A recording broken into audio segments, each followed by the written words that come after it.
Live from the world's capital markets, here are the financial headlines, brought to you by Legion Academy.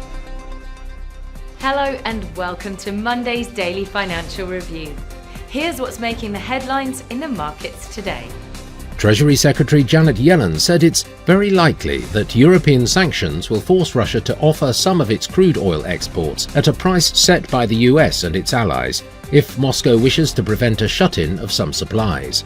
Treasury Secretary Janet Yellen said President Xi Jinping's consolidation of power in China had brought uncertainty over the direction of economic policy in that country, making it important to reopen the lines of communication between Washington and Beijing.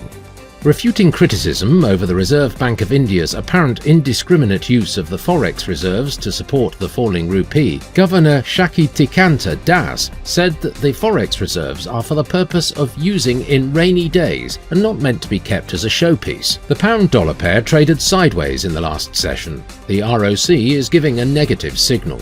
The Bitcoin-dollar pair plummeted 2.7% in the last session. The ultimate oscillator is giving a negative signal, which matches our overall technical analysis. The last session saw the euro drop 0.3% against the dollar. The stochastic indicator is giving a positive signal. The oil-dollar pair skyrocketed 2.8% in the last session. The MACD is giving a negative signal. Japan's gross domestic product annualized will be released at 23.50 GMT. The UK's CFTC GBP NC net positions at 20.30 GMT.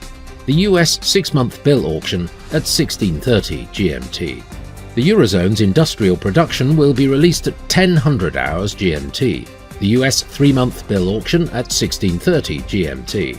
Japan's gross domestic product at 23.50 GMT. We hope that you've enjoyed Monday's Financial Review.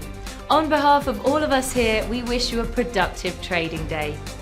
Be sure to join us tomorrow morning for the latest news and events from the financial markets.